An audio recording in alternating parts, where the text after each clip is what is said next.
But first, let's break down today's action with our market panel. Kara Murphy of Kestra Investment Management and Brooke May of Evans May Wealth. It's great to have you both here, especially we do see this record on the Nasdaq, even as we're seeing the Dow take a breather. Kara, I'm going to start with you because we have seen this broadening out of the rally in general in recent sessions. And as Mike Santoli was just noting a few moments ago, an incredible move in terms of the rebound that we saw from that April pullback.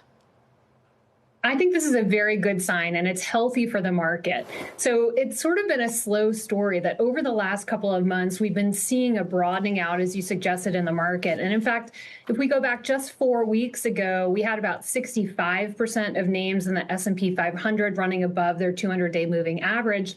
Today, that's running closer to 80%. And then when we break it down by sector, in fact, within every sector, at least 2/3 of the individual names within those sectors are also running above their 200-day moving average. So this is all a good sign that it's not just the Magnificent Seven that's earning these gains. We're seeing other parts of the market participate as well. Yeah. And Brooke, I'm going to note here as we see stocks settle here post-close, it does look like the S&P 500 closing at about 53.08. This would be a new closing record for the SPX as well. Just want to get your thoughts on what drives the move higher from here, if in fact the move is higher.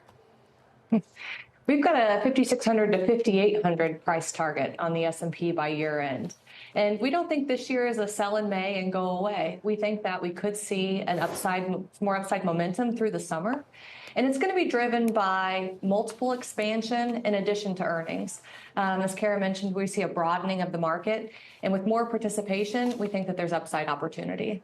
Okay, and Kara, you are lowering your exposure to large caps in favor of mid caps with a strong cash flow. And I'm curious about infrastructure in particular, because you point that out as an area that has a low correlation to tech. So how are you picking stocks with that infrastructure theme? So I think as you start to move down cap, it becomes more important to lean into those quality factors. So whether you're in the mid cap or the small cap space, you want to make sure that the names that you're investing in have reliable cash flows, strong balance sheets. And so I think making sure that when you're picking within that universe, you have those factors exposed is really important.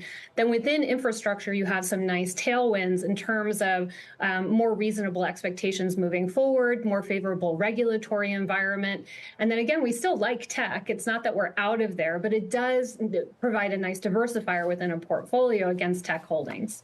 Okay, and Brooke, you sort of take the other side of this one. You continue to believe in big tech leadership, caution against getting into small caps or really betting on sectors too much. But you like Amazon and Goldman. Let me ask you about the Goldman piece of that, since we get the big tech Amazon piece. Goldman is an M&A story. CEO sentiment is improving. And as we see that shift, there's going to be more M&A activity. And that's going to help Goldman. We've seen their advisory business have strong earnings and M&A being a little light. And that we think will improve. They're not expensive. They're trading at about 1.2 times tangible book and 12 times forward earnings. So we think that this is still a great entry point into Goldman Sachs, even though it's rallied. Okay.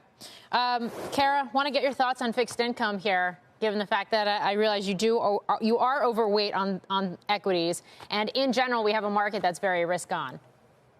Yeah, for sure. So we do see more opportunities on the equity side, but we also think within fixed income, there's some great opportunities.